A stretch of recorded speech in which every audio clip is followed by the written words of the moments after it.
Welcome to bond breakers chemistry. आज हम electrochemistry का वन शॉट लेक्चर FPISC की न्यू बुक के अकॉर्डिंग करने वाले हैं। इस लेक्चर में हम एक कंप्लीट लेक्चर में हम पूरे के पूरे सिलेबस को और इम्पॉर्टेंट क्वेश्चंस को साथ साथ कवर करने की कोशिश करेंगे। तो हमारे नए कोर्स में सबसे पहले जो हमारा टॉपिक है वो इलेक्ट्रोकेमिस्ट्री के इंट्रोडक्शन से स्टार्ट होता है। तो इलेक्ट्रोकेमिस्ट्री आपके पास क्या है? Electrochemistry is the branch of chemistry that deals with the interconversion of electrical and chemical energy. इसका मतलब है कि कहीं ना कहीं आपके पास इलेक्ट्रिकल एनर्जी जो है वो केमिकल में कन्वर्ट हो रही है और केमिकल एनर्जी जो है वो इलेक्ट्रिकल में कन्वर्ट हो रही है। अगर हम इलेक्ट्रिकल एनर्जी को केमिकल एनर्जी में कन्वर्जन को अगर सोचें तो सबसे इम्पॉर्टेंट जो कॉन्सेप्ट होता है वो इसमें हमारे दिमाग में आना चाहिए, वो इलेक्ट्रोलिसिस का कॉन्सेप्ट है। ठीक है। और अगर हम ये देखेंगे केमिकल एनर्जी इलेक्ट्रिकल एनर्जी में कन्वर्ट हो रही है तो हमारी डेली लाइफ में जो हमारी बैटरी होती है वो हमारे पास इस इंटर कन्वर्जन को प्रूव कर सकती है कि केमिकल एनर्जी जो है वो इलेक्ट्रिकल एनर्जी में कन्वर्ट होती है थ्रू द बैटरी। और हमारे पास बैटरी का फंक्शनल यूनिट जो होता है वो इलेक्ट्रोकेमिस्ट्री में हम पढ़ते हैं, वो होता है हमारे पास गैल्वेनिक सेल। ठीक है। अब SLO नंबर 1 जो है वो हमारा है कि differentiation between oxidation and reduction reactions. अब सबसे पहले हम ऑक्सीडेशन को हमेशा से पढ़ते हुए आ रहे हैं एज लॉस ऑफ इलेक्ट्रॉन्स। ठीक है जी। और रिडक्शन को पढ़ते हुए आ रहे हैं एज गेन ऑफ इलेक्ट्रॉन्स। ये बात तो हम सबको पता है। अगर आपका कहीं ना कहीं ऑक्सीडेशन नंबर जो है वो इंक्रीज कर रहा होगा तो वो आपके पास होगी ऑक्सीडेशन। जैसे मेरे पास यहाँ पर जिंक है और जिंक +2 में चेंज हो रहा है, इसकी ऑक्सीडेशन नंबर जो है 0 से +2 में गई है, इंक्रीज हुई है, तो हमारे पास क्या है? ऑक्सीडेशन का प्रोसेस है। डिक्रीज इन ऑक्सीडेशन नंबर, मेरे पास Cu+2 है, इसने 2 इलेक्ट्रॉन्स गेन किए हैं और Cu बना दिया है सॉलिड। यहाँ पर इसकी जो ऑक्सीडेशन स्टेट है वो क्या है? 0। +2 से 0 में कन्वर्ट हुआ है तो ये हमारे पास क्या है? रिडक्शन। लॉस ऑफ हाइड्रोजन भी आपके पास ऑक्सीडेशन है और गेन ऑफ हाइड्रोजन आपके पास रिडक्शन है। इसी तरह ऑक्सीजन के हवाले से कह दें कि गेन ऑफ ऑक्सीजन ऑक्सीडेशन है और लॉस ऑफ ऑक्सीजन हमारे पास रिडक्शन है। हमारी FSC में जो एक चीज़ नई आपको पढ़नी है वो ये है कि जो ऑक्सीडेशन है वो ऑलवेज एट एनोड होगी। ठीक है। ये एक डिफरेंस हमने दिमाग में रखना है। और जो रिडक्शन है वो ऑलवेज एट कैथोड होगी। हमने ये चीज़ अपने दिमाग में रखनी है, फिर इस हम प्रिंसिपल को यूज़ करके आगे सेल्स में बहुत अच्छे से पढ़ सकते हैं और समझ भी आएगी हमें। ठीक है जी। नेक्स्ट टॉपिक जो हमारा SLOs में है वो हमारे पास है ऑक्सीडेशन स्टेट या फिर ऑक्सीडेशन नंबर। ऑक्सीडेशन नंबर को हम डिफाइन करते हैं as the apparent charge on an element in a compound is called as oxidation state या ऑक्सीडेशन नंबर। अगर मैं फॉर एग्जांपल यहाँ पर एक एग्जांपल ले लूँ, for the sake of an example मैं यहाँ पर ले लेता हूँ CO2।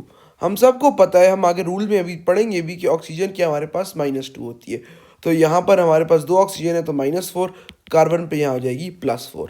अगर कार्बन अकेला पड़ा हुआ है तो उसकी ऑक्सीडेशन स्टेट 0 है, लेकिन यहाँ पर उसके ऊपर जो अपेरेंट चार्ज है +4 का चार्ज है। वैसे तो ये न्यूट्रल है, लेकिन जो अपेरेंट चार्ज है वो हमारे पास क्या होगा? हमारे ऑक्सीडेशन स्टेट या ऑक्सीडेशन नंबर। अब इस ऑक्सीडेशन स्टेट या ऑक्सीडेशन नंबर के हमें कुछ रूल्स पढ़ने हैं जिसकी मदद से हम कुछ कंपाउंड्स को आगे आसानी से स्टडी कर सकते हैं।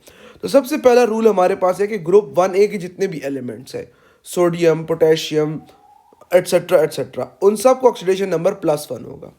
और ग्रुप 2 के एलिमेंट्स का +2 होगा, ग्रुप 3 के एलिमेंट्स का +3 होगा। अच्छा, कोई भी अगर आपके पास एलिमेंट है वो अपनी एलिमेंटल स्टेट में है या फ्री पड़ा हुआ है, जैसे मैं कहूँ कि यार यहाँ पर जिंक अकेला है तो इसकी ऑक्सीडेशन स्टेट होगी 0। अगर मैं कहूँ यहाँ पर कॉपर अकेला पड़ा हुआ है तो इसकी ऑक्सीडेशन स्टेट होगी 0। क्लोरीन पड़ा हुआ है हमारे पास तो ये हमारे पास ऑक्सीडेशन स्टेट होगी 0। तो ये हमारे पास रूल नंबर 6 था। आगे देखते हैं। अब हमारे पास ऑक्सीजन आ जाता है।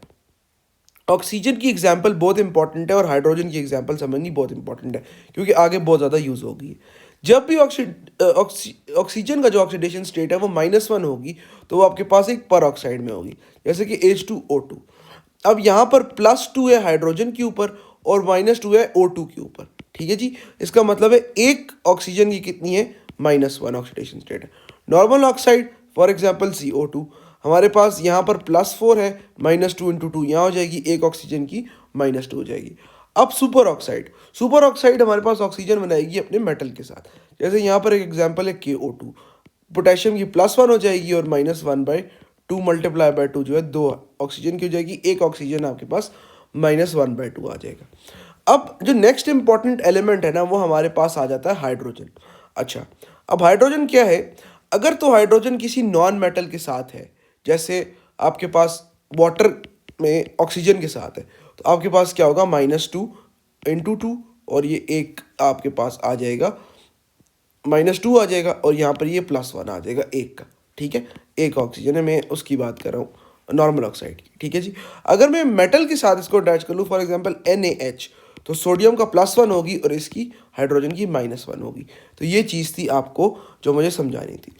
अब आपके फेडरल बोर्ड में FPISC में आपके पास पेपर्स में अगर आप देखें तो ये एक क्वेश्चन की कैटेगरी बहुत ज़्यादा फेमस है कि आपको शॉर्ट क्वेश्चन में जो है 3-4 कंपाउंड्स दे दिए जाते हैं और उसमें मेन एलिमेंट की जो है वो ऑक्सीडेशन स्टेट पूछी जाती है। तो आपको इसको स्टेप वाइज मैनर में करना होता है, ना कि आप इसको शॉर्टकट से करें ताकि आपका क्वेश्चन में आपके मार्क्स हो। तो पहली इंपॉर्टेंट एग्जांपल है आपके पास K2Cr2O7। अब जो ऊपर मैंने आपको रूल्स पढ़ाए हैं वो रूल्स यूज़ करके हम इन कंपाउंड्स में से फाइंड करते हैं। इसमें हमने क्रोमियम की फाइंड करनी है। ठीक है। अच्छा, अब सबसे पहले हम कलर चेंज कर लेते हैं। ठीक है, अब यहाँ पर हम देखें तो सबसे पहले हमें पता है कि 2x हो जाएगी क्रोमियम की। एक क्रोमियम को x ले लेते हैं और इसको 2 क्रोमियम तो 2x हो जाएगा। अब प्लस और ऑक्सीजन हमारे पास कितने हैं, 7, तो एक की आपके पास -2 multiply by 7 equals to 0। Neutral compound की आपके पास 0 होती है। ये एक और पॉइंट ऐड कर लें कि न्यूट्रल कंपाउंड जो होगा हमेशा उसकी जो ऑक्सीडेशन स्टेट्स की एडिशन होगी वो आपके पास 0 आएगी। तो यहाँ पर आपके पास ये 0 आ गई। ठीक है जी। और आपके पास ये पोटेशियम कौन से ग्रुप का है, ग्रुप 1 का एलिमेंट है, तो आपके पास 2 इंटू 1 हो जाएगा। ठीक है जी। 2 + 2x -14 equals to 0। 2x -12 equals 2x equals to +12 हो जाएगा। पहले था 2x माइनस, यहाँ पे ऐसे था ना 2x -12 इक्वल्स टू 0, अब इधर आ गया x इक्वल्स टू 6। तो क्रोमियम की ऑक्सीडेशन स्टेट आपके पास है +6, प्लस आपने लाजमी लिखना है। अगर आप इसको शॉर्टकट से करना चाहते तो आप इसको -14 +2 कर लेते। अब आपने यहाँ पर आ जाता +12। ठीक है, -12 को न्यूट्रलाइज करने के लिए +12 और एक क्रोमियम का +6। आई होप आपको ये बात समझ में आ रही होगी। ठीक है जी। अब KMnO4, इसी तरह हमने यहाँ पर Mn की फाइंड करनी है। ठीक है, ऑक्सीडेशन स्टेट। अब इसको आप x कह दो, +1 कह दो, माइनस कितना है जी, +-2 मल्टीप्लाई बाय 4 इक्वल्स टू 0। ठीक है, 1 + x -8 equals to 0, x -7 equals to 0।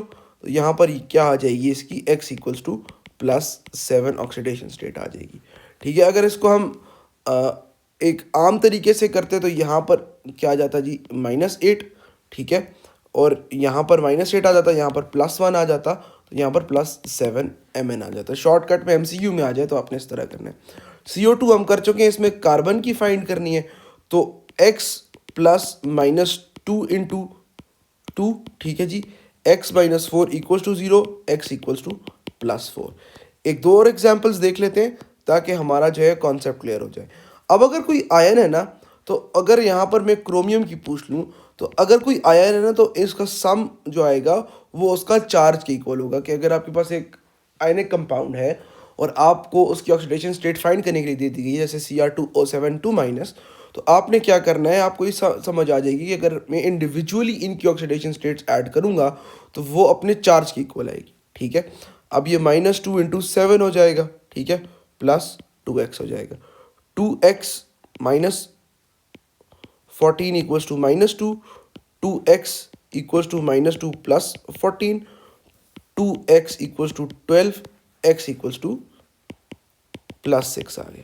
ठीक है, ये कुछ एग्जाम्पल्स थी जो मैंने आप लोगों के लिए सेलेक्ट की थी वेरियस पास पेपर क्वेश्चन से, वेरियस एक्सरसाइजेज से। तो आपने यहाँ पर एक में छोड़ा हूँ HNO3, ये आप लोगों ने खुद कर लेनी है। ठीक है, इतनी मुश्किल चीज़ नहीं है, लेकिन आपको समझ में आनी चाहिए। अच्छा, अब आपको एक नया अलग से कॉन्सेप्ट एक हमने पढ़ाना है, वो आपकी बुक में भी दिया गया है और कैटेगोरिकली SLOs में भी मेंशन है। वो आपके पास कॉन्सेप्ट है about the redox reaction and the disproportionation reaction. ठीक है, अब वो क्या कॉन्सेप्ट है, वो ये कॉन्सेप्ट है कि रिडॉक्स रिएक्शन सबसे पहले क्या होता है जी। रिडॉक्स रिएक्शन एक ऐसा रिएक्शन होता है जिसमें एक कंपाउंड जो है, एक एलिमेंट जो है, एक कंपाउंड में उस एलिमेंट की ऑक्सीडेशन हो रही है और दूसरे एलिमेंट की आपके पास क्या हो रही है जी, दूसरे एलिमेंट की, किसी और एलिमेंट की आपके पास क्या हो रही है जी, रिडक्शन हो रही है। ठीक है जी, किसी की ऑक्सीडेशन हो रही है या रिडक्शन हो रही है, आपको कैसे पता चलेगा, इसका आपके पास इंक्रीज इन ऑक्सीडेशन स्टेट होगी और इसके आपके पास डिक्रीज इन ऑक्सीडेशन स्टेट होगी। ठीक है, इसकी कोई एग्जांपल आ रही है आपके दिमाग में? बिल्कुल बेतहाशा एग्जांपल आ रही है। ठीक है जी, मेरे पास एक एग्जांपल है P+HNO3 प्लस H2O। ये मैं इसलिए कर रहा हूँ कि आपकी बुक की एग्जांपल है, तो ये ले लेते H3PO4 प्लस NO। यहाँ पर क्या है जी, फॉस्फोरस 0। यहाँ पर क्या है, इसको फाइंड कर लेते हैं, 1 मिनट रुक जाओ। ठीक है जी, यहाँ पर हम कहेंगे ये -8 है, ये +3 है। ठीक है, तो यहाँ पर कितना होना चाहिए, इसको +5 होना चाहिए। फॉस्फोरस 0 से +5 में गया। ठीक है, मतलब कि फॉस्फोरस की क्या हुई है यहाँ पर, ऑक्सीडेशन। नाइट्रोजन यहाँ पर कितना था, HNO3 -6 +1 +5 था, यहाँ पे कितना -2 +2 पे चला गया, तो यहाँ पर नाइट्रोजन की क्या हुई है, रिडक्शन हुई है। ठीक है, मतलब कि यहाँ पर फॉस्फोरस जो है वो क्या कर रहा है, ऑक्सीडेशन हो रही है उसकी, और नाइट्रोजन की क्या हो रही है, रिडक्शन। इसका मतलब है ऐसा रिएक्शन आपके पास होगा, रिडॉक्स रिएक्शन। अब एक और तरह का रिएक्शन होता है जिसको हम कहते हैं डिसप्रोपोर्शनेशन रिएक्शन। डिसप्रोपोर्शनेशन रिएक्शन ऐसा रिएक्शन होता है जिसमें सेम एलिमेंट की रिडक्शन भी हो रही होती है और ऑक्सीडेशन भी हो रही होती है। क्या होता है जी, same element undergoing oxidation and reduction. अब आप सोच रहे होंगे, जिन लोगों को आइडिया नहीं है वो लोग सोच रहे होंगे कि यार ये कैसे पॉसिबल है। तो ये बिल्कुल पॉसिबल है। अगर मैं आपको एक एग्जांपल बताऊं, Cl2 plus H2O gives HOCl plus HCl। ठीक है, अब आप ये रिएक्शन देखेंगे, आप यहाँ पे ऑक्सीडेशन स्टेट्स दें जी। क्लोरीन की 0 हो गई, -2 हो गई, +2 हो गई। HCl -1 +1। ठीक है, +1 -2 इसकी कितनी होनी चाहिए, ओवरऑल 0 आनी चाहिए ना। तो ऑक्सीजन की -2 +1 यहाँ पर जाएगी +1। मतलब क्लोरीन ही आपके पास क्या कर रहा है, +1 की ऑक्सीडेशन स्टेट दे रहा है और -1 की ऑक्सीडेशन दे रहा है। मतलब एक जगह क्लोरीन ही जो है वो ऑक्सीडाइज हो रहा है और एक जगह क्लोरीन ही जो है वो रिड्यूस हो रहा है। तो इस तरह का जो आपके पास रिएक्शन होता है वो होता है डिसप्रोपोर्शनेशन रिएक्शन। आपकी बुक में जो है हाइड्रोजन पेरोक्साइड की एग्जाम्पल दी है, तो आप उसको भी कोट कर सकते हैं और लिख सकते हैं। ठीक है जी, अच्छा, अब हमारे पास जो नेक्स्ट टॉपिक है वो आप बहुत ज़्यादा निगलेक्टेड टॉपिक है और मैं इस पे बहुत फोकस करता हूँ। वो आपके पास है balancing of the equations. Electrochemistry में आपके पास बैलेंसिंग होती है इक्वेशंस की दो तरह से, या दो मेथड्स होते हैं। ठीक है, पहला मेथड है आपके पास ऑक्सीडेशन नंबर मेथड। ठीक है, और दूसरा मेथड है आपके पास आयन इलेक्ट्रॉन मेथड।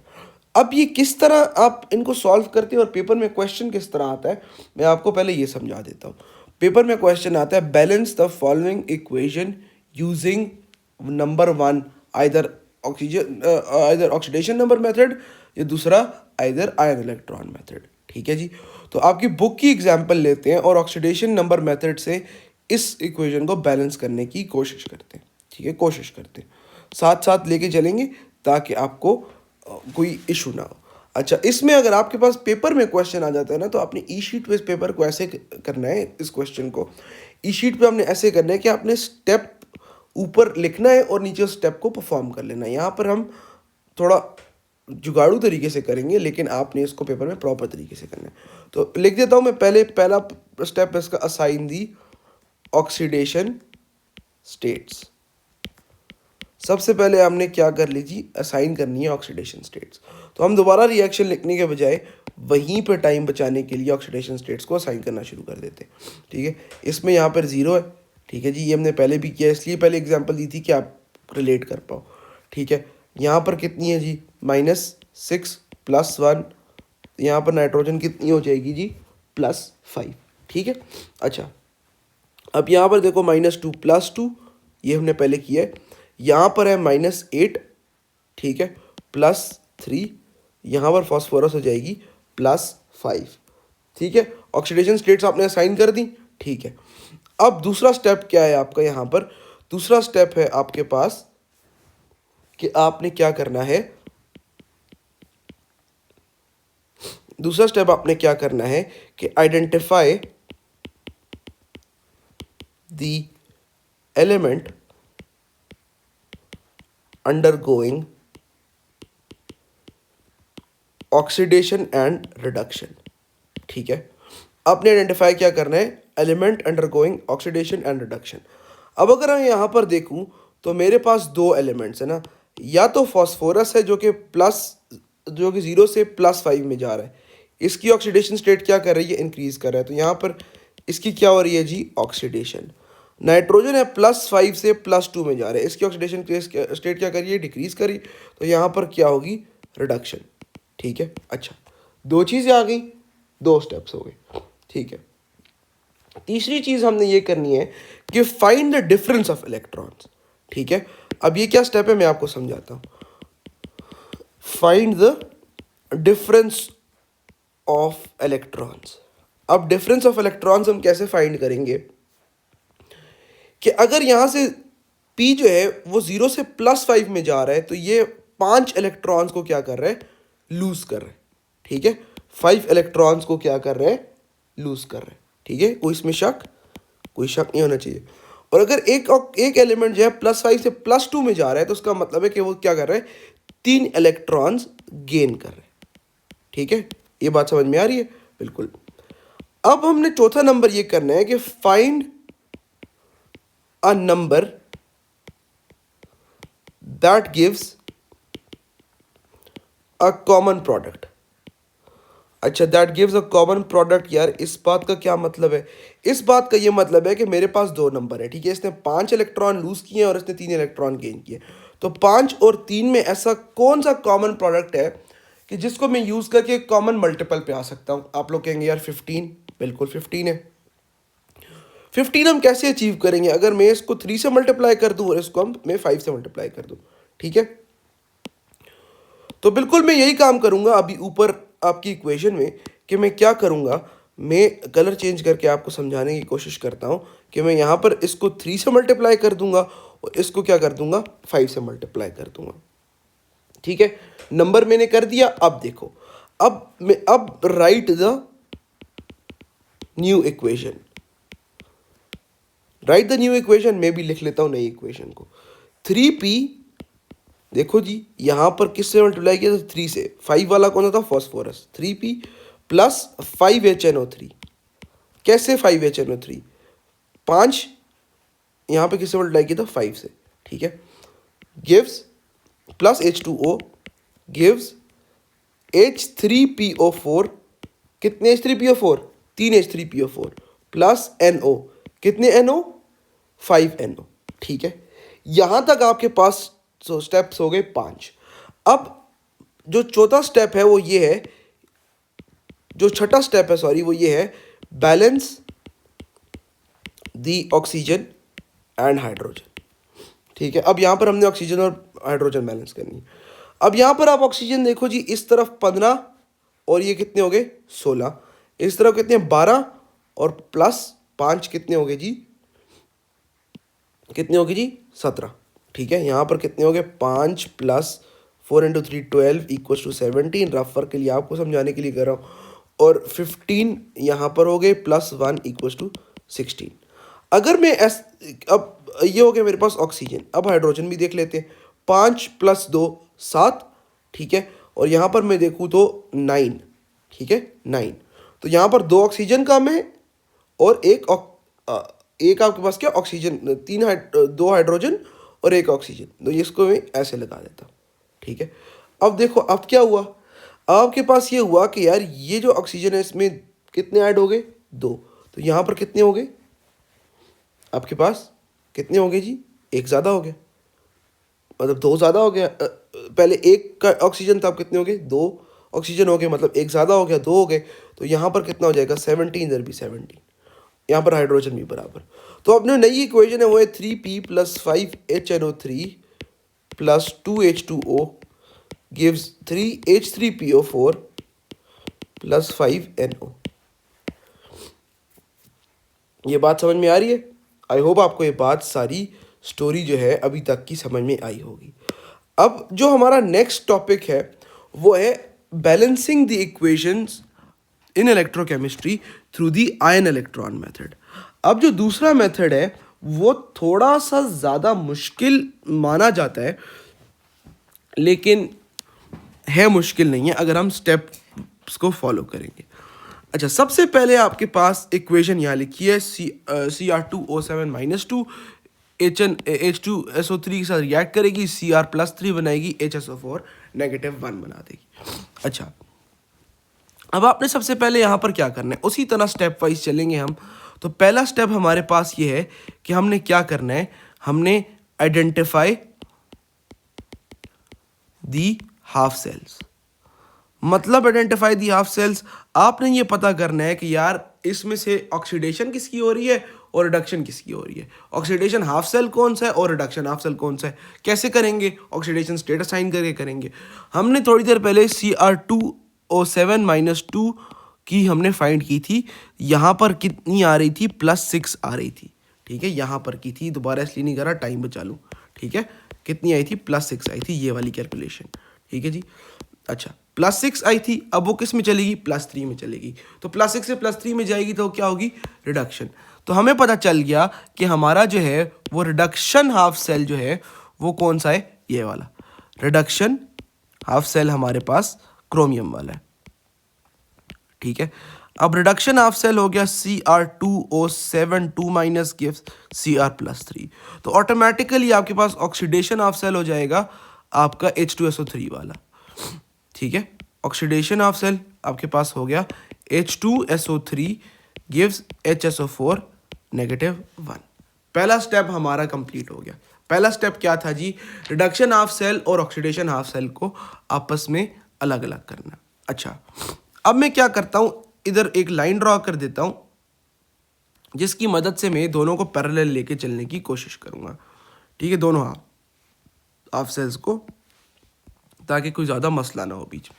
ठीक है, अच्छा, चीज़ें मिस हो जाती हैं।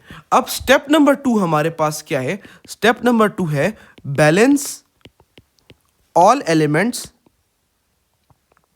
Other than hydrogen and oxygen. अब इन दोनों इक्वेशंस में हर वो एलिमेंट जो ऑक्सीजन और हाइड्रोजन के अलावा है उनको हमने बैलेंस करना है। अब ये एक जो रिडक्शन हाफ सेल है उसको यहाँ पर करते हैं रिडक्शन हाफ सेल, और यहाँ पर ऑक्सीडेशन हाफ सेल। ठीक है, रिडक्शन हाफ सेल में Cr2O7-2- गिव्स Cr+3, और इसमें H2SO3 गिव्स HSO4 -1। ठीक हो गया। अब यहां पर हम देखें तो यहां पर क्रोमियम कितने हैं, 2, यहां पर कितने हैं, 1, तो यहां पर मैं 2 से मल्टीप्लाई कर दूंगा। ठीक है, तो दोनों साइड पे क्रोमियम बराबर हो गए। ऑक्सीजन और हाइड्रोजन के अलावा यहां पर कौन सा एलिमेंट है, सल्फर। यहां पर कितना सल्फर है, 1, यहां पर कितना है, 1, मतलब ये दोनों साइड्स हमारे पास क्या है, इक्वल है। ठीक है, अच्छा, step number 3, balance the oxygen atoms. अब हम दोनों हाफ सेल्स में क्या करेंगे, ऑक्सीजन एटम्स को बैलेंस करेंगे। अब जिस साइड पे ऑक्सीजन कम हो गई उस साइड पे हम वाटर ऐड कर देंगे, वाटर की मदद से हम यहाँ पर बैलेंस करेंगे। अच्छा, कैसे, ये हमारे पास इक्वेशन थी Cr2O7-2- गिव 2Cr+3। यहाँ पर कितने ऑक्सीजन है, 7, यहाँ पर कितने हैं, 0, यहाँ पर कितने वाटर को ऐड करूँ, कितने वाटर को ऐड करूँगा, 7H2O, 7 ऑक्सीजन ऐड हो जाएंगे मेरे पास। ठीक है, अच्छा, अब ऑक्सीडेशन हाफ सेल में H2SO3 + HSO4 गिव्स HSO4 -1। यहाँ पर कितनी है, 4, यहाँ पर कितनी है, 3, ये आपके पास क्या हो जाएगा, H2O इस तरफ आके ऐड हो जाएगा। चौथा आपके पास स्टेप है बैलेंस दी हाइड्रोजन। अब आप हाइड्रोजन कैसे बैलेंस करेंगे, अब आप देखें कि हमने वाटर को किसके थ्रू बैलेंस, ऑक्सीजन को किसके थ्रू बैलेंस किया था, वाटर के हाइड्रोजन को हम हाइड्रोजन आयंस डाल के बैलेंस करेंगे। अब इस इक्वेशन में आप देखिए Cr2O7 2 minus gives 2Cr plus 3 plus 7H2O।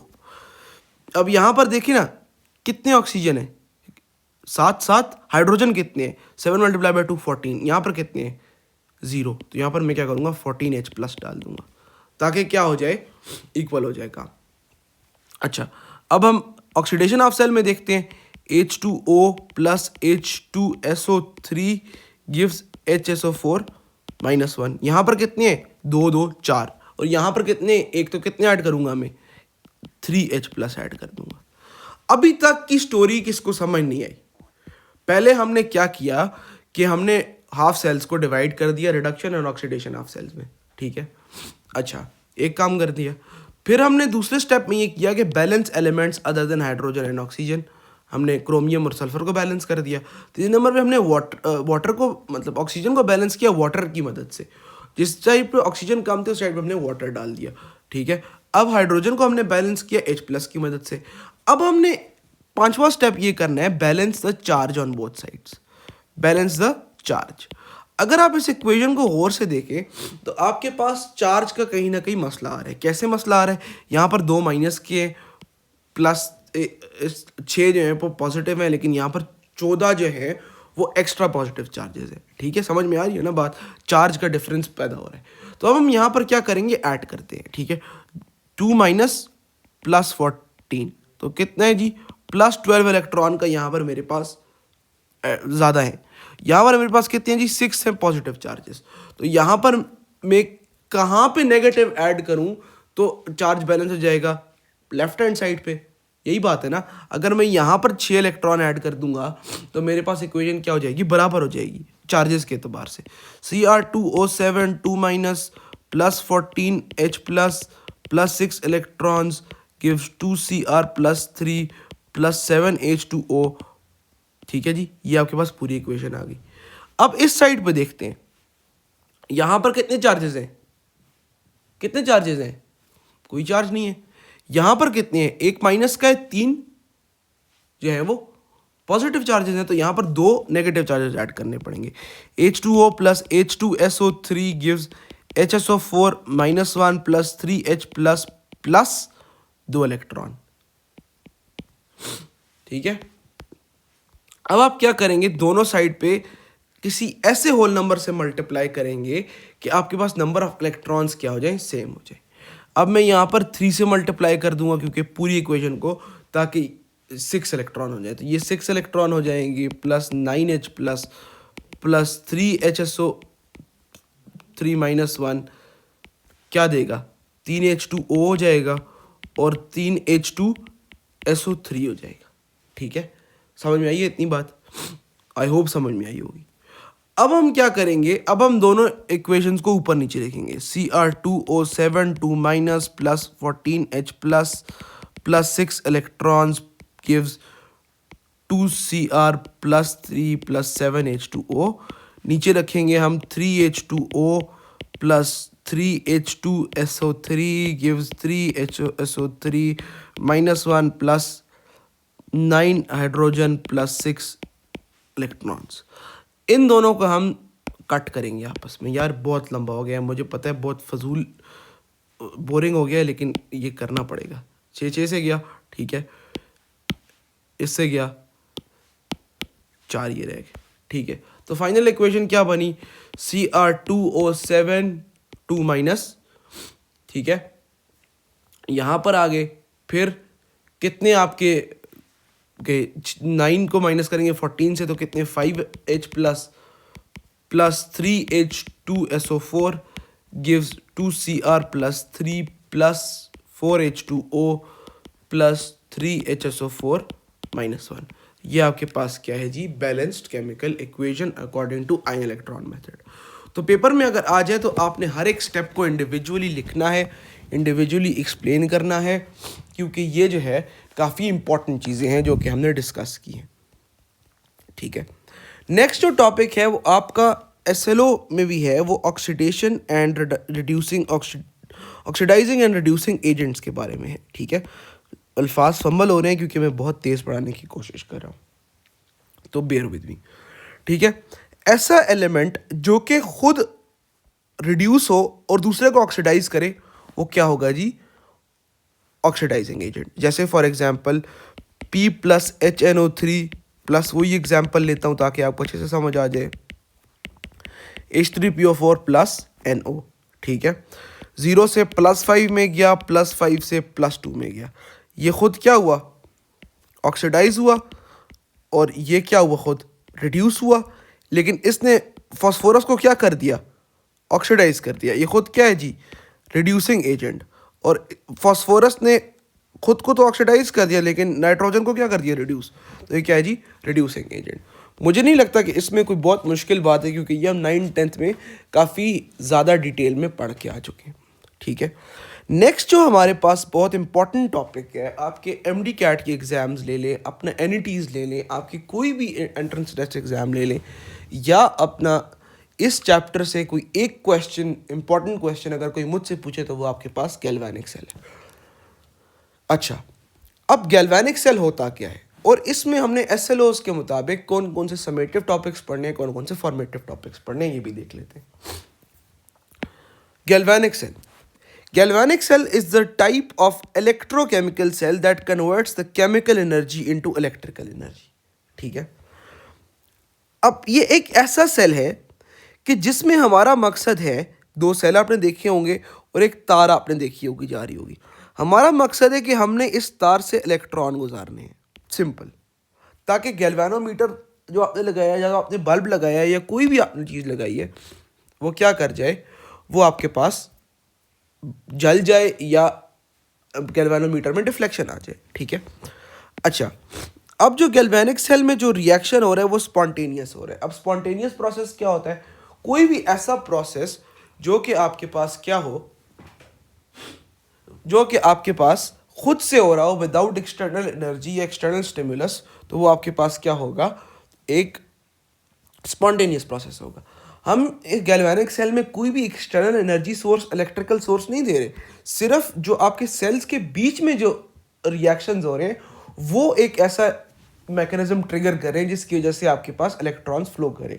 अब वो कैसे हो रहे हैं, हम इस चीज़ को काफ़ी डिटेल में डिस्कस करने वाले। फिर तीसरी चीज़ जी, एक्सोथर्मिक प्रोसेस। एक्सोथर्मिक प्रोसेस कैसे है? इलेक्ट्रॉन्स हैं और वो जा रहे हैं किसी तार में से, तो हीट तो प्रोड्यूस करेंगे। जब वो हीट प्रोड्यूस करेंगे तो वो क्या रिएक्शन होगा? एक्सोथर्मिक। अच्छा, एनोड। अब यहाँ पर जो होता है ना गैल्वेनिक सेल में, एनोड क्या होता है? Negatively charge. और इसमें जो है कौन सा प्रोसेस हो रहा होता है? ऑक्सीडेशन। ये हमेशा याद रखना कि एनोड को आपने कभी भी चार्ज के थ्रू डिफाइन नहीं करना। अगर कोई आपसे पूछ ले कि एनोड क्या होता है, तो एनोड वो इलेक्ट्रोड होता है जिसके ऊपर ऑक्सीडेशन हो रही होती है। आपने अब ये नहीं कहना, आप 9th-10th से ऊपर आ चुके हैं, अब आपको ये पता होना चाहिए कि चार्ज से आप एनोड को डिफाइन नहीं करते। आप जहाँ पे ऑक्सीडेशन होगी वहाँ पे एनोड होगा, जहाँ पे रिडक्शन होगी वहाँ पे कैथोड होगा। पॉजिटिव नेगेटिव को आप फिलहाल भूल जाए। लेकिन गैल्वेनिक सेल के अंदर नेगेटिव चार्ज होता है एनोड के अंदर और पॉजिटिव चार्ज होता है कैथोड के अंदर। अच्छा, नेक्स्ट इंपॉर्टेंट जो कॉन्सेप्ट है वो इनकी एग्जाम्पल्स है। कॉपर जिंक सेल आपके पास क्या है? गैल्वेनिक सेल की एग्जाम्पल है। निकल कैडमियम सेल एग्जाम्पल है। और डैनियल सेल जो है, ये इंपॉर्टेंट है MCQs के लिए। डैनियल सेल्स ये आपके पास क्या है? गैल्वेनिक सेल की एग्जाम्पल है। अच्छा, अब ये आपके पास एक जो है वो गैल्वेनिक सेल की कंस्ट्रक्शन है, गैल्वेनिक सेल की सारी इमेज है। अब आपको मैं इसको ना तोड़ के समझाने की कोशिश करता हूँ। पहले मैं आपको जिंक का पर्सपेक्टिव समझाने की कोशिश करता हूँ, फिर मैं आपको कॉपर का पर्सपेक्टिव समझाने की कोशिश करता हूँ, फिर इसको आपको एक सेल बना के इसके अंदर जो रिएक्शन हो रहा है उसको समझाने की कोशिश करता हूँ। अच्छा, सबसे पहले आप क्या इमेजिन करें कि ये आपके पास एक हाफ सेल है, ठीक है। इस हाफ सेल में आपके पास क्या है जी? जिंक रॉड पड़ा हुआ है, ठीक है। जिंक रॉड पड़ा हुआ है और यहाँ पर जो सोल्यूशन है वो क्या है जी? ZnSO4 का 1 मोलर सोल्यूशन है, ठीक है, at standard temperature and pressure. अच्छा, अब यहाँ पर जिंक क्या करेगा? जिंक आपके पास ये करेगा कि जिंक की जो टेंडेंसी होती है ऑक्सीडाइज करने की, उसको हम कहते हैं ऑक्सीडेशन पोटेंशियल। अभी मैं आपको बहुत डिटेल में पढ़ाने लगा हूँ, लेकिन उसकी टेंडेंसी ये होती है कि वो इलेक्ट्रॉन लूज करता जाए, ठीक है। ये आपने सिर्फ याद रखनी है। जिंक की टेंडेंसी क्या है कि जिंक जो है वो जिंक अपनी इलेक्ट्रॉन्स को लूज़ करता जाए और अपने सोल्यूशन में भेजता जाए, जो कि आपका जिंक सल्फेट का सोल्यूशन है। अब हम बात कर लेते हैं जी कॉपर का, कॉपर की बात। अब कॉपर जो है आपके पास वो इलेक्ट्रोड कॉपर का है और कॉपर सल्फेट के सोल्यूशन में पड़ा है 1 molar at standard temperature pressure. तो अब कॉपर की क्या टेंडेंसी है कि वो इलेक्ट्रॉन इस सोल्यूशन से क्या करेगा, गेन करेगा और यहाँ पर क्या होता जाएगा, डिपॉजिट होता जाएगा।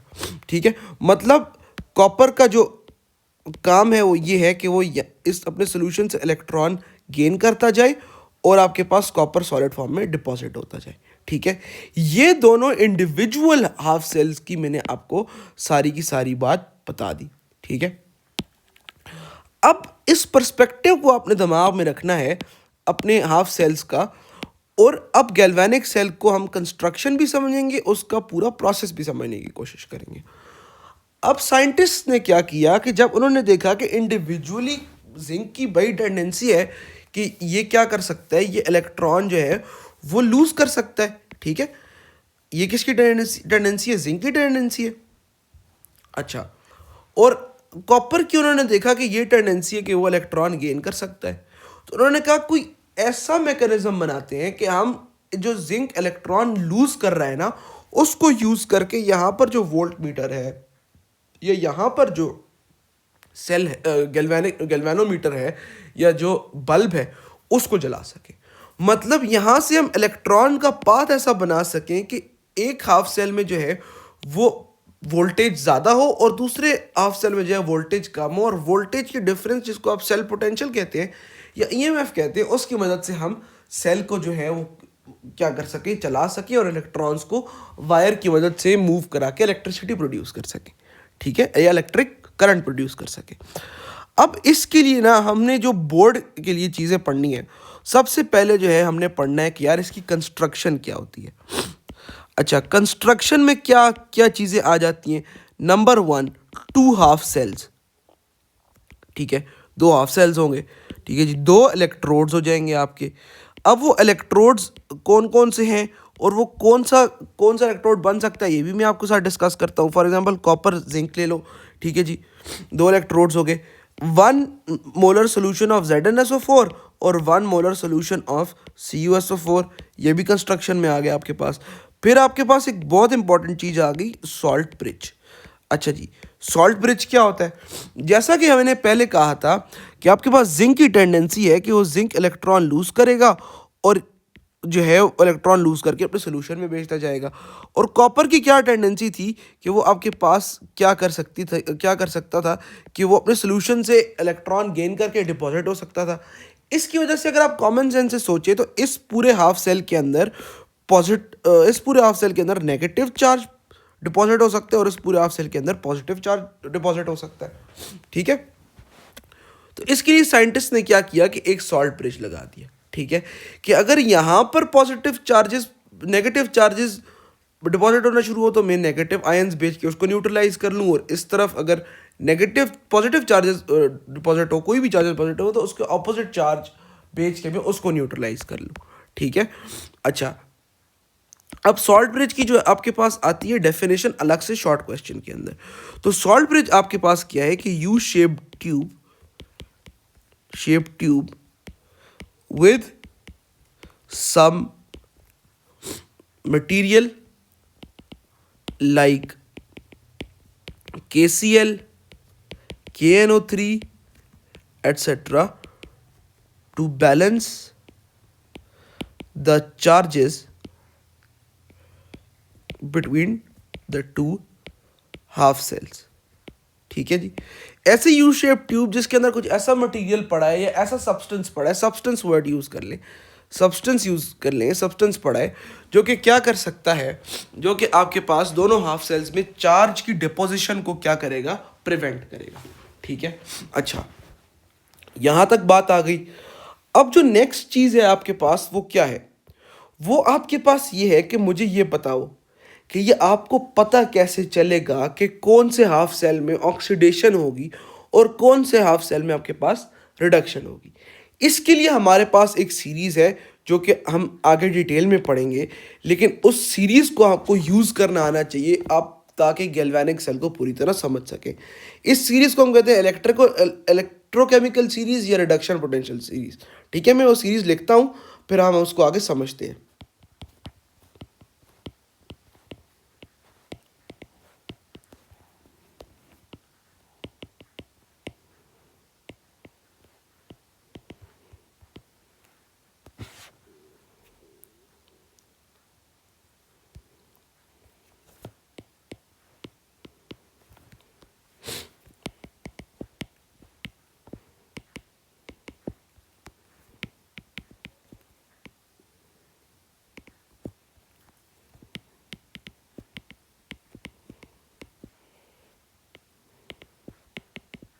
ठीक है, अब ये आपके पास क्या है जी, ये आपके पास इलेक्ट्रोकेमिकल सीरीज़ है।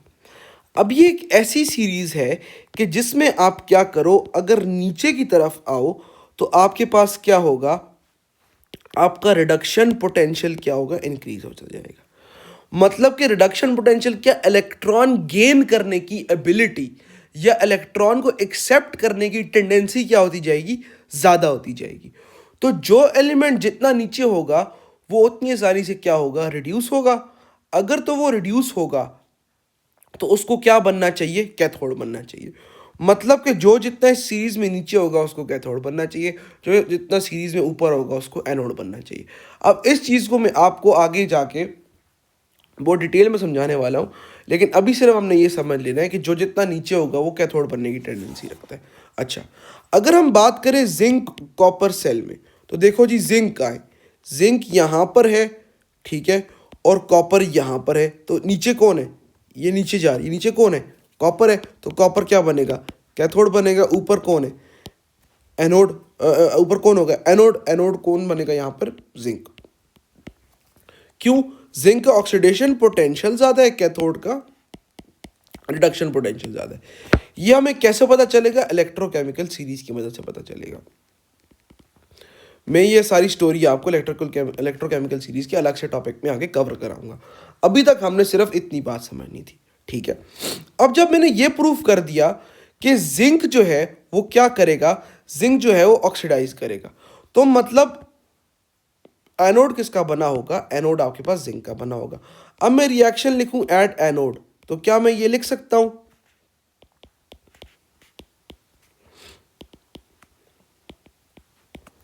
At cathode.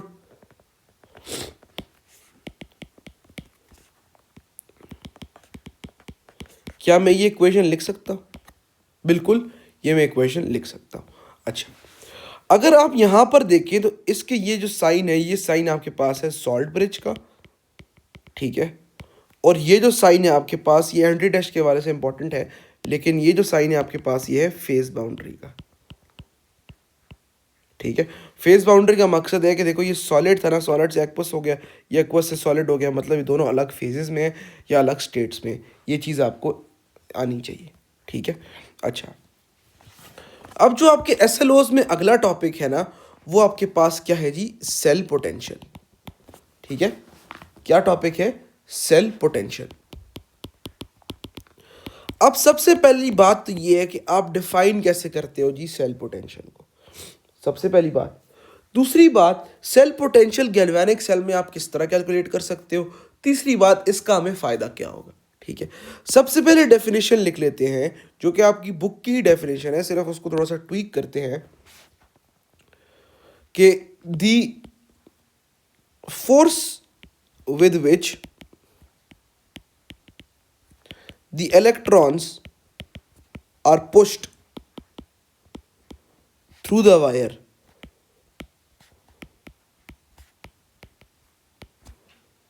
is called EMF,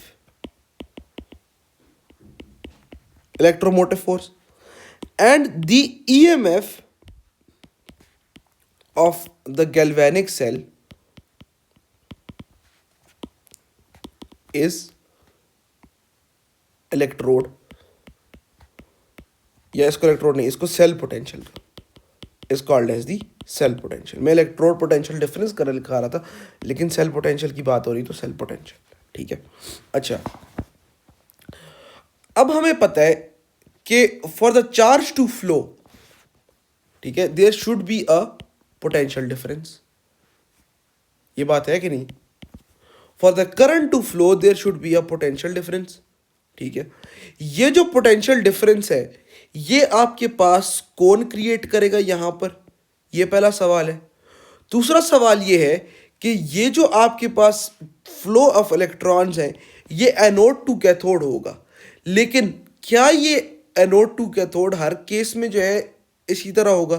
या अगर सिंपली मेरे पास दो एलिमेंट्स फॉर एग्जांपल निकल या कैडमियम दे दिए जाए तो मैं कैसे बताऊंगा कि इलेक्ट्रॉन निकल से कैडमियम आएंगे, कैडमियम से निकल आएंगे? ठीक है, ये दो तीन क्वेश्चंस हैं। ठीक है, अब ये जो आपके पास सेल पोटेंशियल है ना, ये आपके पास किस तरह आएगा? ये आपके पास आएगा through the difference between the electrode potentials. क्या चीज?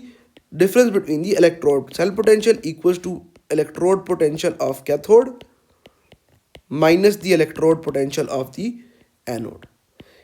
ये एक है इस इक्वेशन को। एक और इक्वेशन भी होती है, वो इक्वेशन ज़्यादा आसान होती है लेकिन मैं फिर भी आपको बता देता हूँ। Oxidation potential of anode plus reduction potential of cathode. ये दो इक्वेशंस होती हैं आपके पास क्या चीज़ कैलकुलेट करने की? इलेक्ट्रोमोटिव फोर्स या सेल पोटेंशियल कैलकुलेट करने की। मैंने आपसे कहा था पहली चीज़ आपको पता होनी चाहिए इसकी डेफिनेशन क्या होती है, वो हो गई। कैसे कैलकुलेट करते हैं, वो हो गई। तीसरी चीज़ कैलकुलेट करनी थी कि कहाँ से कहाँ इलेक्ट्रॉन का फ्लो होता है, तो एनोड से क्या होता है जी, कैथोड की तरफ फ्लो होता है।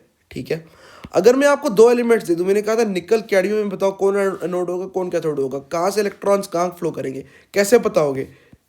कैसे बताओगे? आपकी इलेक्ट्रोकेमिकल सीरीज की मदद से। निकल कैडमियम नीचे वाला कैथोड, ऊपर वाला एनोड। ठीक है जी, तो आपके पास एनोड बन जाएगा कैडमियम और कैथोड बन जाएगा निकल। ठीक है, little Kinza can not mug all zinc. ठीक है, तो यहाँ पर क्रोमियम, आयरन, कैडमियम एंड निकल, कैडमियम एनोड एंड निकल कैथोड। मैंने निमोनिक से याद किया हुआ है, आप लोग भी कोई निमोनिक देख लो, कुछ भी देख लो, लेकिन इलेक्ट्रोकेमिकल सीरीज को लाजमी याद रखना है। चौथी चीज़ मैंने आपसे कही थी कि इस सेल पोटेंशियल का फ़ायदा क्या है। सेल पोटेंशियल का फ़ायदा ये है कि अगर आपका कोई सेल है, कोई गैल्वेनिक सेल है, अगर उसका सेल पोटेंशियल पॉजिटिव आ रहा है तो सिर्फ तभी मैं उसका फ्लो ऑफ इलेक्ट्रॉन्स प्रेडिक्ट कर सकता हूँ, ये प्रेडिक्ट कर सकता हूँ कि यहाँ पर जो है वो इलेक्ट्रिकल करंट प्रोड्यूस होगा। अगर तो ईएमएफ ही नेगेटिव आ गया तो क्या कोई करंट प्रोड्यूस होगा? क्या गैल्वेनिक सेल का कोई फ़ायदा है? तो ये जो चीज़ है इसको हम फिजिबिलिटी ऑफ रिएक्शन कहते हैं। ये एज अ प्रिडिक्शन या as a property of electrochemical series हम आगे दोबारा पढ़ेंगे। ठीक है, नेक्स्ट जो टॉपिक है हमारे पास वो है स्टैंडर्ड हाइड्रोजन इलेक्ट्रोड। अब स्टैंडर्ड हाइड्रोजन इलेक्ट्रोड क्या होता है? एक ऐसा इलेक्ट्रोड जिसको हम एज अ स्टैंडर्ड पोटेंशियल इस्तेमाल कर सकते हैं, सेल पोटेंशियल इस्तेमाल कर सकते हैं, वो स्टैंडर्ड हाइड्रोजन इलेक्ट्रोड है। ठीक है, अच्छा, इसको हम SHE भी लिखते हैं। ये एक बहुत इंपॉर्टेंट क्वेश्चन होता है बोर्ड एग्जाम्स के हवाले से, तो इसको देख लेना। अच्छा, आपने कभी अपने घरों में एल्युमिनियम फॉइल देखी है जिसको आप डिशेस वगैरह के ऊपर चढ़ाते हैं कि यार वो इंसुलेशन रहे और खाना गर्म ना हो और ठंडा ना हो, और अगर गर्म ठंडा है तो गर्म ना हो। ठीक है, तो उस तरह की एक फॉइल होती है ना, फॉइल प्लैटिनम की फॉइल हम लेते हैं यहाँ पर। ठीक है, पतरी इसको हम उर्दू में कहते हैं, प्लैटिनम फॉइल। ठीक है, तो फाइनली डिवाइडेड प्लैटिनम फॉइल लेते हैं हम। ठीक है, इसको हम क्या करते हैं, ग्लास कंटेनर के अंदर डालते हैं। ये ग्लास कंटेनर है। ठीक है, अच्छा, ये जो ग्लास कंटेनर है इसके अंदर हम क्या करते हैं जी, हाइड्रोजन डाल देते हैं, हाइड्रोजन गैस। ठीक है, अब वो इस सब के साथ जो है ना वो मिक्स्ड है विद 1 मोलर HCl सोल्यूशन। ठीक होगी बात। दूसरी बात होगी 1 मोलर, पहली बात ही कंस्ट्रक्शन देख लो इसकी। कंस्ट्रक्शन क्या है जी, एक आपके पास कंटेनर है, प्लैटिनम फॉइल है, उसके इर्द गिर्द हमने ग्लास ट्यूब लगाई है, उसके अंदर हमने हाइड्रोजन गैस छोड़ी है, उसके बाहर हमने HCl डाल दिया है, 1 मोलर HCl सोल्यूशन के साथ हमने इसको कॉन्टैक्ट में डाल दिया। ठीक है, अच्छा, अब मज़े की बात क्या है, मुझे ये बताओ कि अगर तो यहाँ पर ऑक्सीडेशन हो रही हो हाइड्रोजन की, ऑक्सीडेशन हो रही है हाइड्रोजन की। ऑक्सीडेशन का क्या मतलब है? Loss of electrons. तो ये बन जाएगा। अगर रिडक्शन हो रही है तो इसी रिएक्शन को उल्टा करके लिख दो। ठीक है। अगर तो मेरे पास कोई गैस बन रही है तो हमें कैसे पता चलता है कि वो कोई गैस इवेपोरेट हो रही है? हमारे पास बबल्स बनते हैं। तो अगर इस एसएचजी में आपके पास बबल्स बन रहे हैं, इसका मतलब है कि यहाँ पर रिडक्शन का प्रोसेस हो रहा है और हाइड्रोजन गैस बन रही है, और उसके साथ साथ ऑक्सीडेशन का प्रोसेस हो रहा है, तो आपके पास क्या हो रहा है? हाइड्रोजन आयंस बन रहे हैं। अगर मैं इसका पोटेंशियल लिखूं एनोड का, तो आपके पास क्या होगा? 0.00 volt in the case of standard hydrogen electrode. और अगर मैं इसका कैथोड का पोटेंशियल देखूं तो वो भी क्या होगा जी? 0.00 वोल्ट्स। क्यों? ये हमने स्टैंडर्ड तौर पे एक ऐसा सेल लिया है कि जो हम क्या कर सकें, यहाँ से उठाएं। ठीक है, ये बात याद रखना, यहाँ से जिसको हम उठाएं और क्या कर दें, यहाँ से जिसको हम उठाएं और उठा के कहाँ लगा दें? यहाँ पर लगा दें। ठीक है, ताकि क्या हो? ताकि आपके पास जिंक का जो पोटेंशियल है वो पता चल जाए with reference to standard hydrogen electrode. क्योंकि हम किसी भी एक इंडिविजुअल सेल का, इंडिविजुअल हाफ सेल का इलेक्ट्रोड पोटेंशियल वैसे पता नहीं कर सकते अगर हम उसको एसएचई से कनेक्ट नहीं करते।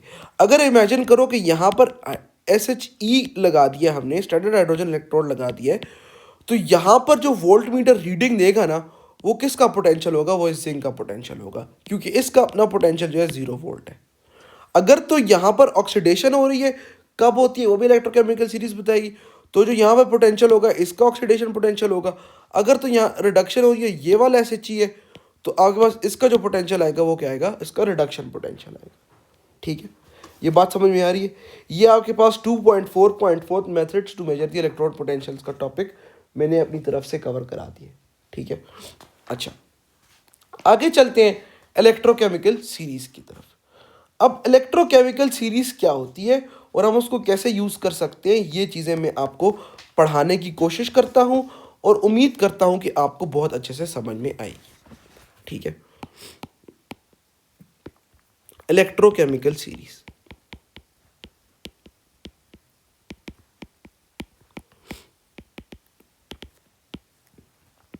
A series of elements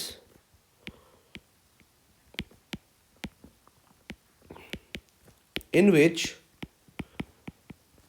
they are arranged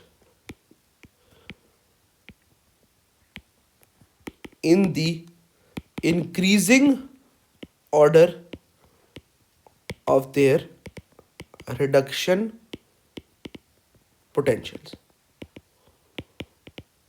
अच्छा जी, बुक में भी कुछ इस तरह की डेफिनेशन ही लिखी है, लेकिन सबसे अच्छी डेफिनेशन इलेक्ट्रोकेमिकल सीरीज की यही है, in increasing order of their reduction potentials.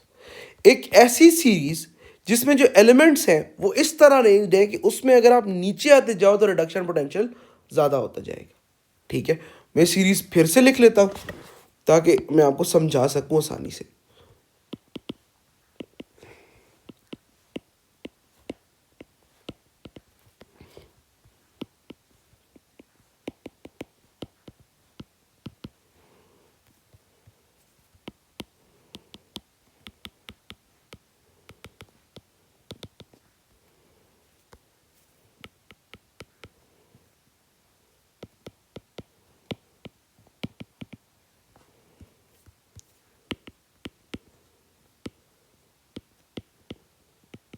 ठीक है, यहाँ से सीरीज स्टार्ट हो रही है और फ्लोरीन पे आके एंड कर रही है।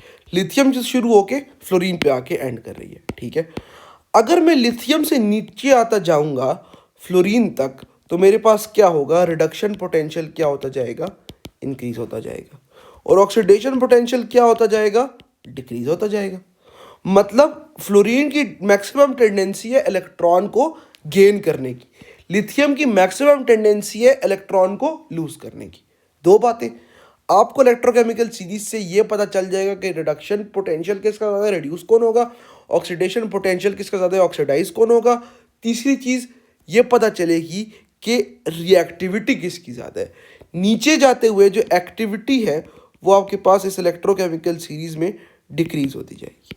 एक्टिविटी को हम लेते हैं the as the ability to lose electrons. तो लिथियम की एबिलिटी टू लूज इलेक्ट्रॉन सबसे ज़्यादा और फ्लोरीन की सबसे कम, क्योंकि फ्लोरीन की टेंडेंसी है टू गेन इलेक्ट्रॉन्स। ठीक है, हमें क्या क्या पता चला अभी तक इस इलेक्ट्रोकेमिकल सीरीज से? रिडक्शन पोटेंशियल, ऑक्सीडेशन पोटेंशियल, तीसरी चीज़ एक्टिविटी, चौथी चीज़ हम ऊपर पढ़ के आए गैल्वेनिक सेल में एनोड कौन होगा और कैथोड कौन होगा। अच्छा, पांचवी चीज़ हम पढ़नी है फिजिबिलिटी ऑफ अ रिएक्शन। अब फिजिबिलिटी ऑफ अ रिएक्शन क्या होता है? फिजिबिलिटी जो है ना आपके पास लफ्ज़, उसका मतलब पता है क्या होता है? उसका मतलब ये होता है कि अगर आप एक चीज़ को करेंगे तो क्या उसके करने से कोई फ़ायदा होगा कि नहीं होगा। ठीक है, मतलब कि अगर आप कोई रिएक्शन करा रहे हैं, क्या इस रिएक्शन को कराने से कोई फ़ायदा होगा या नहीं होगा, ये चीज़ आपको कौन बताएगी? Feasibility of a reaction. ठीक है, अच्छा, फिजिबिलिटी ऑफ अ रिएक्शन आपको कौन बताता है जी? सेल पोटेंशियल बताता है। सेल पोटेंशियल हमें कौन बताता है जी? कैथोड और माइनस एनोड का पोटेंशियल। ठीक है, यही बात है। हाँ सर, यही बात है। अच्छा, अब देखो, अब आपके पास अगर तो सेल पोटेंशियल की वैल्यू जो है वो नेगेटिव आ जाएगी तो ये नॉन फिजिबल रिएक्शन है। क्यों? मैंने आपको पहले कहा था कि सेल पोटेंशियल जो है वो आपके पास क्या है? मूविंग फोर्स है, ड्राइविंग फोर्स है इलेक्ट्रॉन्स की।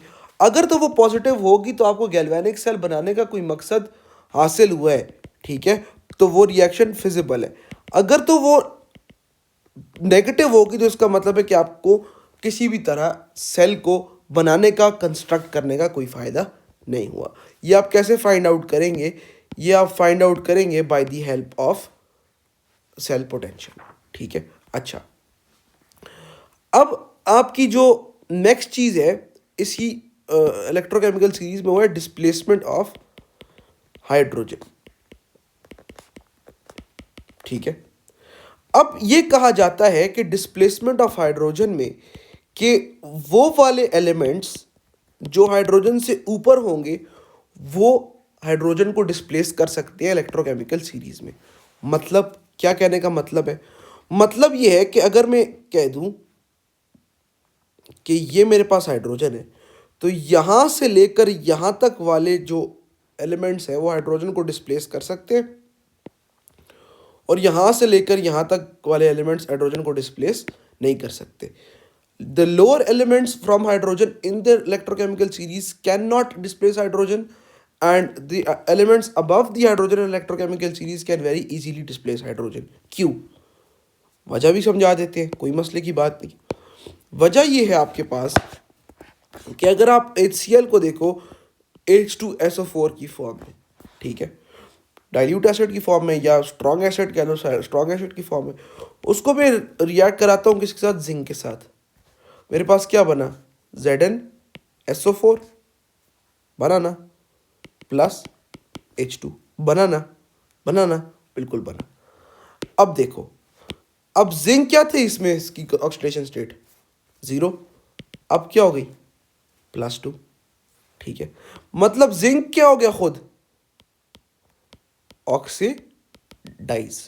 और ऑक्सीडाइज कौन सा एलिमेंट हो सकता है जिसको ऑक्सीडेशन पोटेंशियल क्या हो?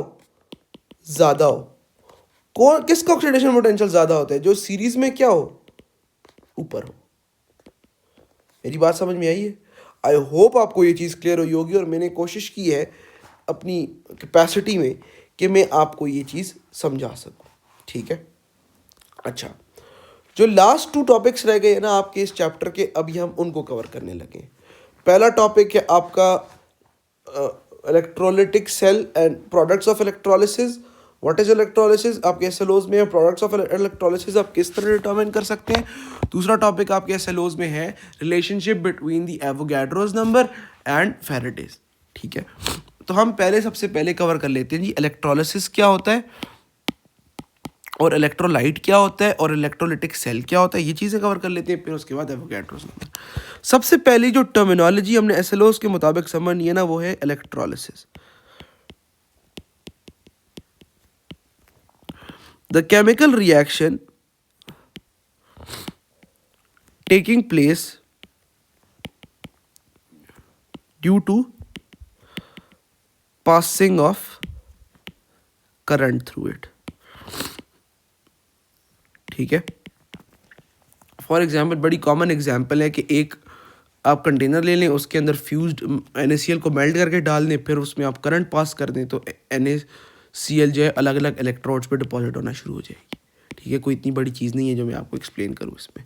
बचपन से पढ़ते आ रहे हैं कि एक सोल्यूशन लें, उसमें 2 इलेक्ट्रोड्स डालें, उनको बैटरी के साथ कनेक्ट करें, सोडियम नेगेटिव वाले की तरफ, क्लोरीन पॉजिटिव वाले की तरफ डिपॉजिट होना शुरू हो जाएगी। अच्छा, तो इस प्रोसेस को हम कहते हैं इलेक्ट्रोलिसिस। दूसरा कॉन्सेप्ट है आपके पास इलेक्ट्रोलाइट। इलेक्ट्रोलाइट आपके पास एक ऐसा सब्सटेंस होता है दैट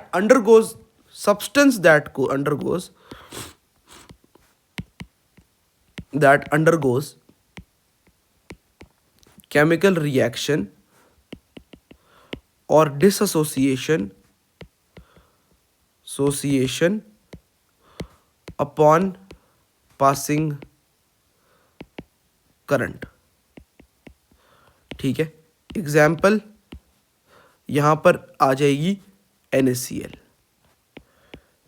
एक और चीज होती है आपके पास जी, वीक या पार्शियल इलेक्ट्रोलाइट। सारी डेफिनेशन सेम होगी, आपको भी समझ आ रही है पढ़ के कि दैट पार्शियली अंडरगोज डिसोसिएशन जब उसके अंदर से आप करंट पास करेंगे, मतलब थोड़ा थोड़ा टूट जाएगा। जो पेपर में इंपॉर्टेंट चीज़ है ना आपके SLOs के मुताबिक, वो इसकी एग्जाम्पल है, वो एसिटिक एसिड है। ठीक है जी, आप पढ़ के ऑर्गेनिक, आपको पता है एसिडिक एसिड ये होता है। ठीक है, अब जो नेक्स्ट चीज़ है वो है नॉन इलेक्ट्रोलाइट। ऐसा सब्सटेंस जो कि इलेक्ट्रिसिटी पास करने पर अनबॉदर्ड रहे, वो आपके पास क्या है जी, अनबॉदर्ड रहे, वो आपके पास क्या है जी, नॉन इलेक्ट्रोलाइट। कोई भी covalent substance, for example book में इसकी एग्जांपल सुक्रोज दी गई है बहुत सी बुक्स में, तो आप भी सुक्रोज, गैलेक्टोज, मैनोज वगैरह में से कोई एक एग्जांपल याद करके चले जाए। ठीक है, अच्छा, जो नेक्स्ट चीज़ हमने पढ़नी है वो आपके पास है क्या, वो आपके पास है इलेक्ट्रोलिटिक सेल। अब हम बात इतनी सी करेंगे ना सिर्फ जितनी SLOs में रिक्वायर्ड है, ज़्यादा मैं इसमें पढ़ाऊँगा नहीं, लेकिन फिर भी इसमें बहुत सी चीज़ें कवर करानी है। इलेक्ट्रोलिटिक सेल एक ऐसा सेल होता है, गैल्वेनिक सेल के ऑपोजिट कर देंगे हम, जिसमें आप इलेक्ट्रिकल एनर्जी देके केमिकल रिएक्शन को देखते हैं। ये दूसरी चीज़, ये नॉन स्पॉन्टेनियस होता है। तीसरी चीज़, ये एंडोथर्मिक होता है। चौथी चीज़, ये जो है आप बहुत से कंस्ट्रक्शनल प्रोसेस में, फॉर एग्जांपल NaCl को आप ऑब्टेन करने के लिए इन अ ब्राइन सोल्यूशन आप इसको यूज़ करते हैं। इसकी एग्जांपल आपके पास आ जाती है नेल्सन सेल। ठीक है, ये सारे पॉइंट्स हम लिख भी लेते हैं। ठीक है, आप क्या करते हैं, इलेक्ट्रिकल एनर्जी से केमिकल एनर्जी बनाते हैं। ठीक है, आप नॉन स्पॉन्टेनियस रिएक्शन करते हैं।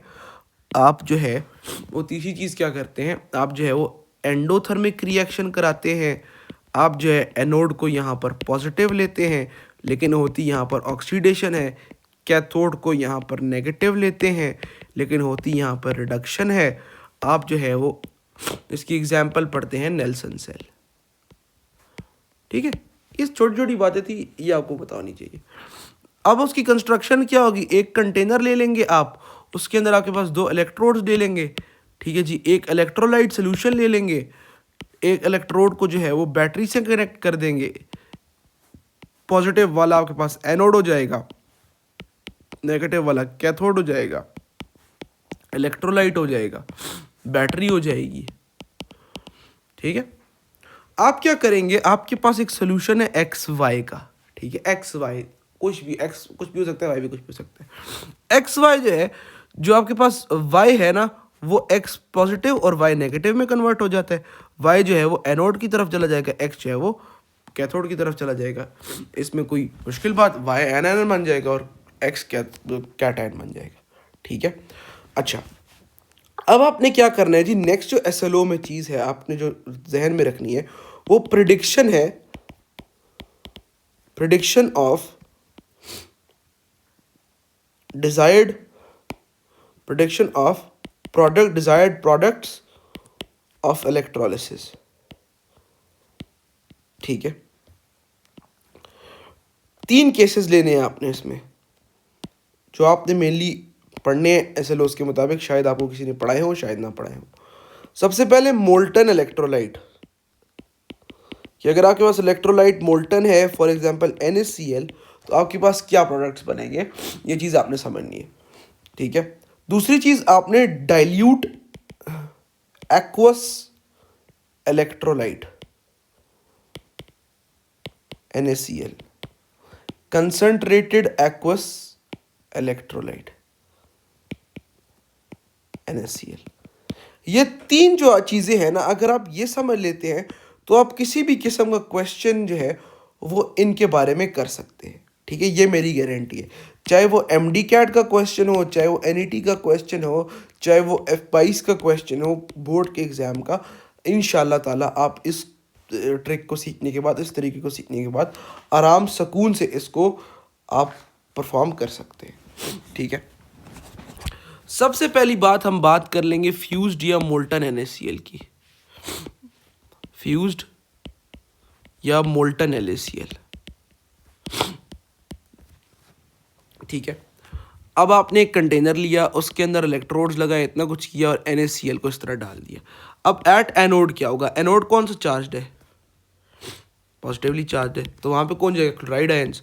दो क्लोराइड आयन गए, उन्होंने दो इलेक्ट्रॉन लूज किए और क्लोरीन गैस को बना दिया। एनोड पे ये आ गया आपके पास। ठीक है, एट कैथोड क्या होगा? बहुत प्रेडिक्टेबल से हैं पहले स्टेप में। तो सोडियम आयन था, इलेक्ट्रॉन गेन किया और सोडियम में कन्वर्ट हो गए। यहाँ पे दो, यहाँ पर दो, यहाँ पर भी दो ले लेंगे। ठीक है, ये तो बहुत प्रेडिक्टेबल आपके होते हैं प्रोडक्ट्स। अच्छा, दूसरी चीज मैंने क्या बताई थी? Dilute aqueous electrolyte. Dilute aqueous electrolyte. ठीक है जी, दो चीजें हो सकती हैं। क्या दो चीजें हो सकती हैं? At anode, at cathode.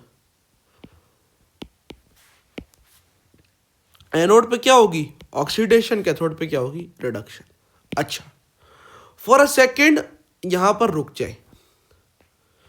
Positive charges जो है वो आपके पास according to reduction potential in electrochemical series जो है, इलेक्ट्रोकेमिकल सीरीज डिस्चार्ज करते हैं पॉजिटिव चार्जेस इलेक्ट्रोलिसिस में, और negative charges according to this series.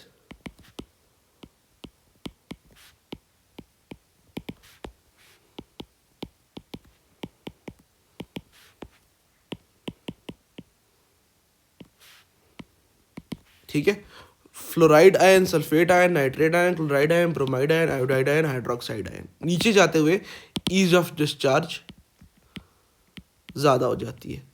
मतलब कि ज़्यादा प्रेफर वो होगा जो ज़्यादा नीचे होगा डिस्चार्ज होने के लिए एट द कैथोड, और रिडक्शन पोटेंशियल्स के अकॉर्डिंग एट एनोड आपके पास हो जाती है। आई होप आपको ये बात समझ आई होगी। ठीक है, अब आप यहाँ पर डाइल्यूट की बात करते हैं। ठीक है, डाइल्यूट की बात करते हैं। अब हम देखें तो हमारे पास मुकाबला किस किस के बीच में?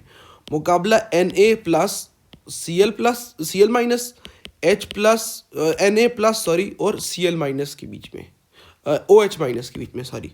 ठीक है, इन चारों के बीच में मुकाबला है आपका। H प्लस का सोडियम के साथ और OH का क्लोराइड के साथ। ठीक है, यही बात है ना। अब एनोड पे देखते हैं किस किस का है जी? क्लोराइड और हाइड्रोक्साइड के बीच में ज़्यादा नीचे कौन है? हाइड्रोक्साइड। तो एनोड पे कौन जाएगा जी? हाइड्रोक्साइड। हाइड्रोक्साइड गया, उसने आपके पास क्या दे दिया? इलेक्ट्रॉन दे दिया और वाटर दे दिया। ये इसको बैलेंस कर लेंगे, 4 हाइड्रोक्साइड जाएंगे, 2 वाटर निकल आएंगे। ठीक है, अब कैथोड पे क्या होगा? कैथोड पे आपके पास किस किस के बीच में आपके पास मुकाबला है? सोडियम और हाइड्रोजन के बीच में। सोडियम हाइड्रोजन के बीच में नीचे कौन होता है? ऑब्वियसली हाइड्रोजन, क्योंकि सोडियम तो तीसरा चौथा है। तो हाइड्रोजन यहाँ पर डिस्चार्ज होगा। कैसे डिस्चार्ज होगा? वाटर की फॉर्म में। H2O plus 4 electrons, 4 H2 release हो जाएंगे और 4 OH नेगेटिव रिलीज हो जाएंगे। ठीक है, ये हमारे पास केस था डाइल्यूट एक्वस इलेक्ट्रोलाइट की प्रेजेंस में। डाइल्यूट एक्वस इलेक्ट्रोलाइट की बात हम कर रहे थे। अब हम करते हैं तीसरा केस, कंसंट्रेटेड एक्वस इलेक्ट्रोलाइट। उसी तरह बात करेंगे जी एट एनोड क्या होगा और एट कैथोड क्या होगा। एट एनोड आपके पास क्या होने वाला है, सोचो एनोड पे कौन कौन डिस्चार्ज हो सकते हैं, हाइड्रोक्साइड और क्लोराइड। लेकिन इसमें मेरी बात याद रखना कि यहां पर एक क्लोराइड है और एक हाइड्रोक्साइड है, लेकिन ये किसकी बात हो रही है, कंसंट्रेटेड की।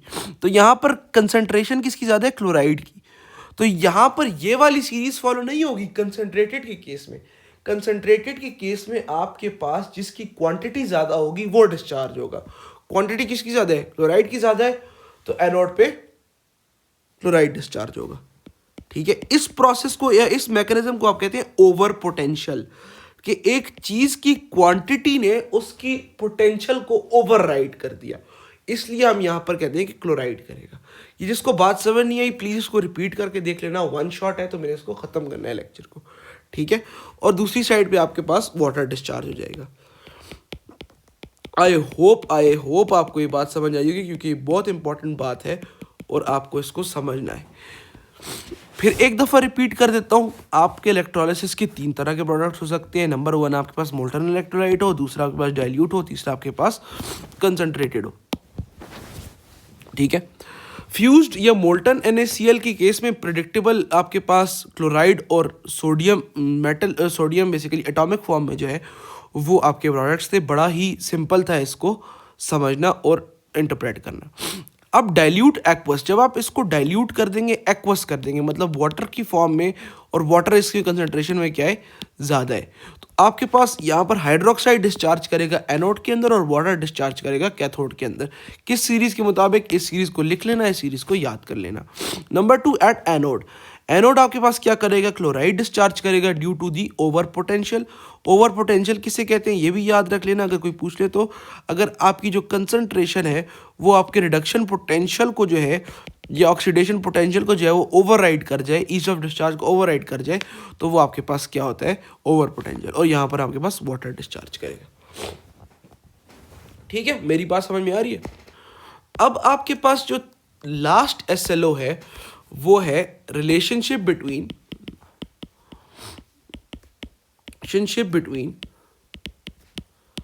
Avogadro's number and Faraday's. ठीक है, between Avogadro's number and Faraday's, यही आपके पास टोटल हमारा टॉपिक रह गया है। ठीक है, इसको डिस्कस कर लेते हैं। इसको डिस्कस करने से पहले ना एक चीज आपको समझनी पड़ेगी, वो आपके पास है फैराडेज लॉ। फैराडेज लॉ कहता है कि the amount of substance deposited during electrolysis is directly proportional to the charge passed through it।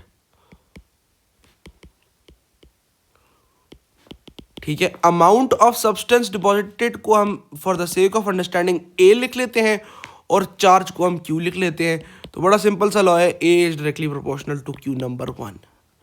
ठीक है, अब जो आपके पास डिपॉजिट हुआ है ना कुछ वो चार्ज की मदद से डिपॉजिट हुआ है।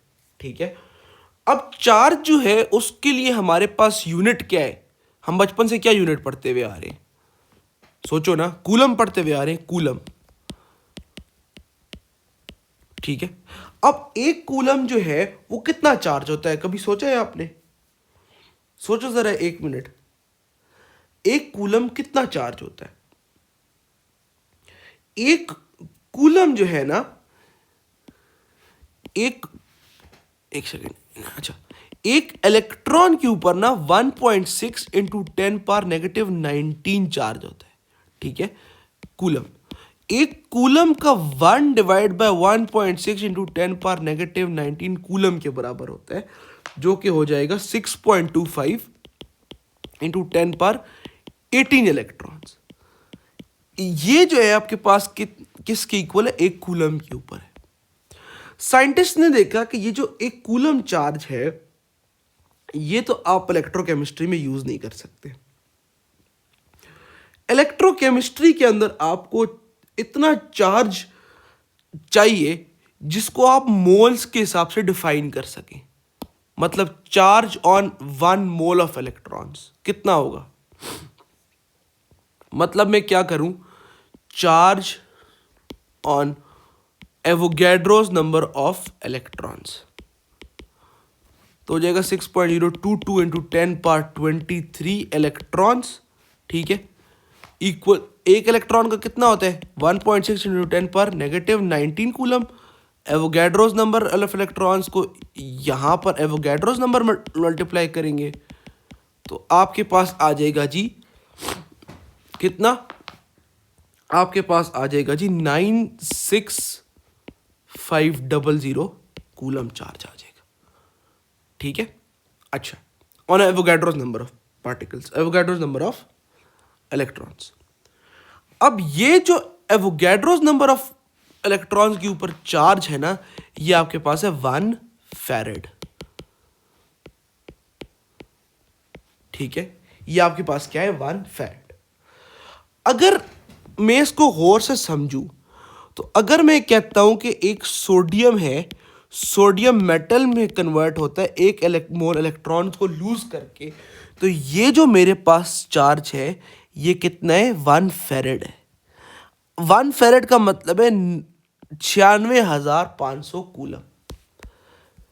अगर मैं ये कहूं कि मेरे पास जो है वो एल्युमिनियम +3 है, इसको मैं 3 मोल इलेक्ट्रॉन गेन कराता हूँ, ये 3 इलेक्ट्रॉन जिसको हम उर्फियाम में कहते हैं, तो वो कितना चार्ज है 3 फैरेड। कितना 3 मल्टीप्लाई बाय 96500 कूलम। अगर मैं कहता हूं कि मेरे पास ये रिएक्शन है तो ये बन जाएगा, तो ये कितना चार्ज है 2 मल्टीप्लाई बाय 96500 कूलम या 2 फैरेड। ये हमारे पास रिलेशनशिप है between Avogadro's number, between coulomb and between Faraday's. इससे रिलेटेड क्वेश्चंस को, इससे रिलेटेड जितनी भी क्वेरीज होंगी आपकी या जितनी भी चीज़ें होंगी इस 1 शॉट लेक्चर से रिलेटेड, मैं नेक्स्ट वीडियो में अगर मैंने इलेक्ट्रोकेमिस्ट्री में बनाई तो डिस्कस करने की कोशिश करूँगा। आई होप आपके बोर्ड एग्ज़ाम्स के लिए ये वीडियो हेल्पफुल साबित होगी। अगर ऐसा होता है तो प्लीज़ चैनल को सब्सक्राइब करें और अपने दोस्तों वगैरह से शेयर करें ताकि वो भी इस रिवीजन एंड टेस्ट सीरीज़ का हिस्सा बन सकें। तब तक के लिए अगर कोई चीज़ समझ नहीं आई तो आप कमेंट बॉक्स में लिख सकते हैं। अगर आपको लग रहा है कि मैं तेज़ पढ़ा रहा हूँ तो आप इसको स्लो करके भी लेक्चर को सुन सकते हैं। और अगर आपको कोई चीज़ समझ नहीं आई तो एक दफ़ा और अगर आप उस चीज़ को देखेंगे तो आई होप आपको ज़रूर समझ में आएगी। अल्लाह हाफिज़।